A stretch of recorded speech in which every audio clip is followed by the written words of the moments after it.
I hope you're doing well. Well, you know who's not doing well? Wells Fargo. They are in trouble. All right, here we go. I'm out in the middle of nowhere.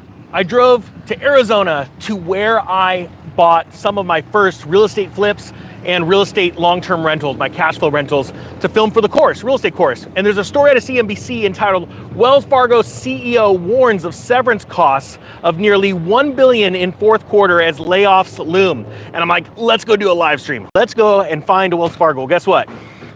That's the Wells Fargo.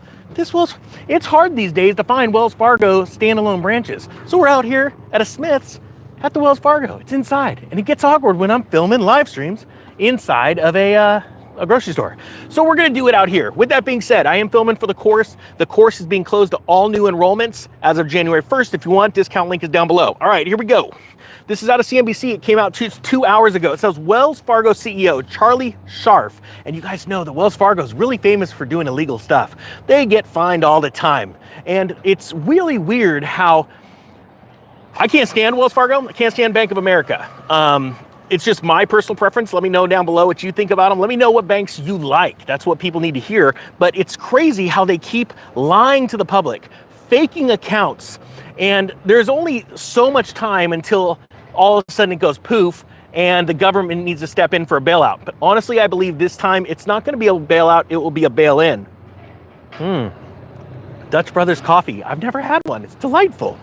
All right, here we go. Wells Fargo CEO Charlie Scharf said Tuesday that low staff turnover means the company will likely book a large severance expense in the fourth quarter.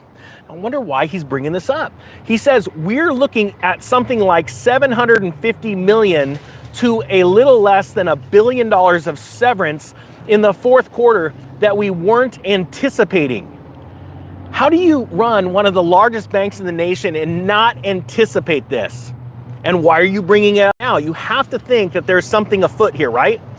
He says here, this is in the fourth quarter, and that we weren't anticipating just because we want to continue to focus on efficiency.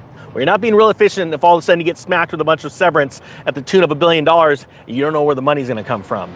Now, Schwarf, now I'm thinking Schwartz. Your Schwartz is as big as mine. Let me know what movie that's from.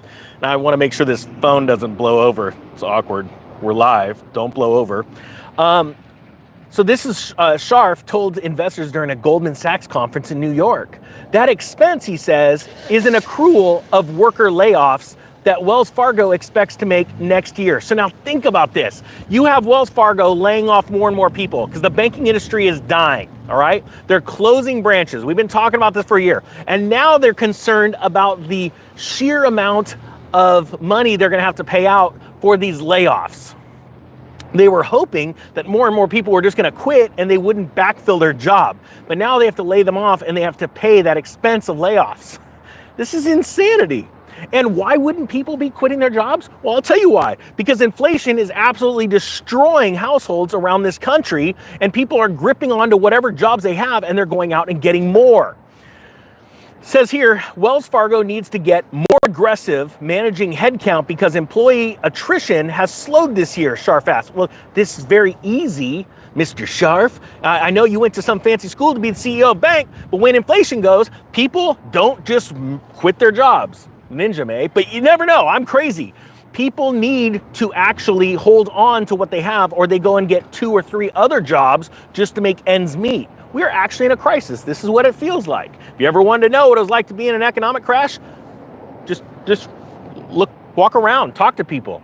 Most people don't even know how it feels or tastes like, or what it seems like the feeling, you know, this is a crash? Yes. Oh, we're just waiting for the mainstream media to tell us. We were waiting for Jim Cramer to act like a little baby on TV and scream and yell and kick things on CNBC and said, they have no clue. You guys remember when that happened? During Lehman Brothers crashing, when he was screaming about the Fed, they have no clue. That's what people are waiting for. But no, this is what a collapse feels like right now. Now it says Wall Street leaders, including Scharf and Morgan Stanley CEO James Gorman, have said that unusually low attrition among their workers has left them bloated. The industry has been cutting jobs in the past year as it deals with rising fund costs and a prolonged slump in Wall Street deals and concern over loan losses. They're telling you right now, the banks are in trouble. And now, one of the craziest things that they're in trouble for is the cost of having to lay off people and give them a severance package. They are praying, they are hoping that people just leave. But how do you just leave if inflation's gripping you, you don't have enough to retire, or there's no other jobs available in your field? And we're talking about banks. Again, we're at a Smith's because this is where the local Wells Fargo is.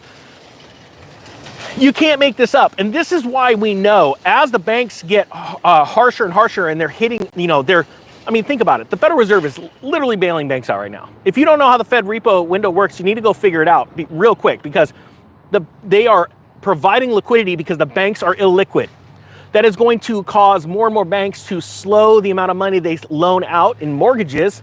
They're going to get tighter in their lending standards, and real estate is going to continue to crash. Again, if you want available a slot on the how to prepare for the real estate crash course, it's down below. I've bundled 3 courses for you. As of January, it's being closed off to any new students. I've done this for a year and explained brought these news stories to people to get them into the mode like, oh yeah, this is bad, but guess what? I can make a crap ton of money from it. This is how you want to think like a wealthy person and pull back. What's Warren Buffett do? He's pulling back, he's selling stock. What's Jamie Dimon doing? Pulling back, selling stock. Oh, hey, Jeff Bezos, pulling back, selling stock. I mean, if you want to be like them and make lots of money, you do what they do. It's actually very simple. And none of this stuff is new. You could read this in tons of books, or you can listen to someone like me that's been through this before. I sold with the exact same economic indicators in 2006, but these indicators are flashing even more red. We have price to earnings ratios that are off the chart compared to the dot-com bubble. We have got housing numbers that are off the chart, bigger than the 2008 bubble. I'm pumped. Type 1 if you're pumped. If you get it, you're like, yeah, I'm gonna absolutely crush it in this thing. Not like walking around, sitting in a busy parking lot, filming a YouTube live. All right, here we go.